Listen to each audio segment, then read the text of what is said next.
अस्सलाम वालेकुम my dear students, this is Fayaz Ahmed, your English teacher. Dawn for the beginner session में असीं घणनि ॾींहंनि खां मुख़्तलिफ़ न्यूज़ पढ़ूं पिया। उन सिलसिले खे with the passage of time बिल्कुलु अॻिते वधाईंदासीं। मां तव्हांखे शागिर्दनि खे हिकु सलाह ॾियां थो त हिन मां जेका बि वोकेबुलरी निकिरे थी उनखे चङी तरह यादि कयो, उनखे तव्हां पंहिंजे सेंटेंस में इस्तेमालु कयो। डेली बेसिस ते तव्हांखे 10 खां 12 वर्ड्स मिलनि था ऐं 10 खां 12 वर्ड्स यादि करणु, उन्हनि खे इस्तेमालु करणु हिकु ईज़ी टास्क आहे, ॾुखियो कमु न आहे। इन सजेशन खे लाज़मी वठो ऐं इन्हनि खे प्रैक्टिकली अप्लाई कयो। Done for the beginner session खे अचो त अॻिते वधायूं। अॼोको न्यूज़ आहे KP chief minister announces 32 billion package. KP chief minister Khyber Pakhtunkhwa जे चीफ मिनिस्टर ऐलान करे थो 32 बिलियन जी इमदाद जो पैकेज जो 32 बिलियन जी इमदाद जो या 32 बिलियन जे पैकेज जो ऐलान करे थो चीफ मिनिस्टर खैबर पख्तूनख्वा जे चीफ मिनिस्टर। खैबर पख्तूनख्वा जे चीफ मिनिस्टर 32 बिलियन जे पैकेज जो ऐलान करे थो।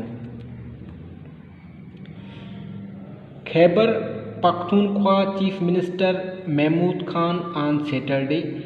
खैबर पख्तूनख्वा जे चीफ मिनिस्टर महमूद खान छंछर वारे ॾींहं ते अनाउंस्ड ऐलान कयो a relief package of 32 billion 32 billion जे इमदादी पैकेज जो for the vulnerable segments of society, मुआशरे जे मुतासिर थींदड़ हिस्से जे लाइ या माण्हुनि जे लाइ in the wake of the corona virus pandemic, corona virus वबा जे करे। कोरोना वायरस जे वबा जे करे खैबर पख्तूनख्वा जे चीफ मिनिस्टर 32 बिलियन जे पैकेज जो ऐलान करे थो, मुआशरे जे मुतासिर थींदड़ माण्हुनि जे लाइ या मुतासिर थींदड़ हिस्से लाइ। अचो त नेक्स्ट पैराग्राफ पढ़ूं डियर स्टूडेंट्स।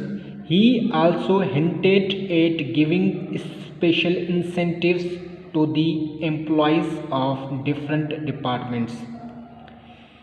ही जेको चीफ मिनिस्टर आहे हिन पिणु इशारो ॾिनो आहे त ही ख़ासि इनाम ॾींदो मुख़्तलिफ़ खातनि जे मुलाज़िमनि खे, इंक्लूडिंग जंहिंमें शामिल आहिनि हेल्थ एंड रेस्क्यू वर्कर्स, सिहत जा मुलाज़िम ऐं rescue workers, police personnel, police एहलकार एंड अदर्स ऐं ॿिया उहे माण्हू who are fighting against the pandemic, जेके हिन वबा जे ख़िलाफ़ विड़ी रहिया आहिनि ऑन दी फ्रंट लाइन, पहिरें सिफ़ ते।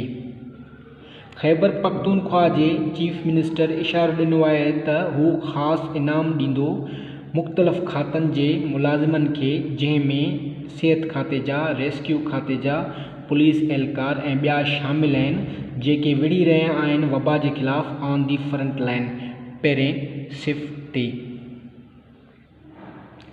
इन स्टेटमेंट हिकिड़े बयान में the chief minister said, chief minister चयो his government was seriously considering, हिन जी जेका गवर्नमेंट आहे उहा संजीदगी सां गौर करे रही आहे, giving special incentives to such employees, अहिड़नि मुलाज़िमनि खे ख़ासि इनाम ॾियण ते, as a gesture of encouragement and support, अहिड़नि मुलाज़िमनि जी हौसला अफ़ज़ाई ऐं मदद जे लाइ। अचो त हिन पैराग्राफ खे वरी सरसरी नज़र सां ॾिसूं। हिकिड़े बयान में चीफ मिनिस्टर चयो आहे त हुन जी गवर्नमेंट आहे जेका आहे संजीदगी सां सोचे रही आहे या गौर करे रही आहे त उहा ख़ासि इनाम अहिड़नि मुलाज़िमनि खे ॾींदो उन्हनि जी हौसला अफ़ज़ाई ऐं मदद जे लाइ। एडिंग दैट, हिन वधीक चयो, दी प्रोवाइनल गवर्नमेंट हाईली वैल्यूड दी सेल्फलेस सर्विसिस, जेका सूबाई हुकूमत आहे उहा मुलाज़िमनि जे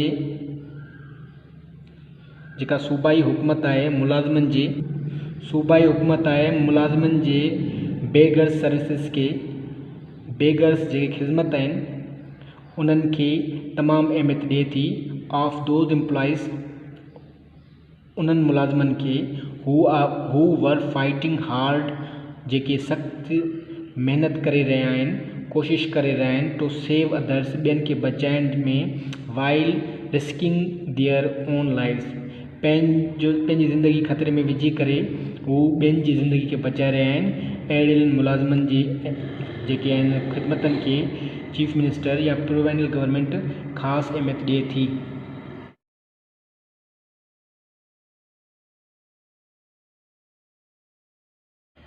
डियर स्टूडेंट्स, ही न्यूज़ असीं पढ़ी आयासीं। अचो त हिन मां निकितल वोकेबलरी खे पढ़ूं ऐं सम्झूं। अॼोको जेको वर्ड पहिरियों निकितो आहे उहो आहे अनाउंस। अनाउंस इंग्लिश में वर्ब आहे, सिंधी में जी इंग्लिश में ॿी मीनिंग अथसि डिक्लेयर, सिंधी में आहे ऐलान करणु। नंबर 2 वर्ड आहे वल्नरेबल। वल्नरेबल इंग्लिश ग्रामर में एडजेक्टिव आहे, इंग्लिश में जी मीनिंग आहे सेंसिटिव्स, हिसास या मुतासिर थींदड़। सेगमेंट। सेगमेंट इंग्लिश ग्रामर में नाउन आहे, इंग्लिश में जी मीनिंग आहे पोर्शन, सिंधी में आहे हिस्सो। हिंट। हिंट ग्रामर में वर्ब आहे ऐं इंग्लिश में मीनिंग अथसि इंडिकेट, सिंधी में आहे इशारो। इंसेंटिव्स। इंसेंटिव्स माना नाउन आहे इंग्लिश ग्रामर में ऐं जेका इंग्लिश में मीनिंग आहे रिवार्ड, इनाम या फल। जेस्चर। जेस्चर नाउन आहे, सिंधी में जी मीनिंग आहे इशारो।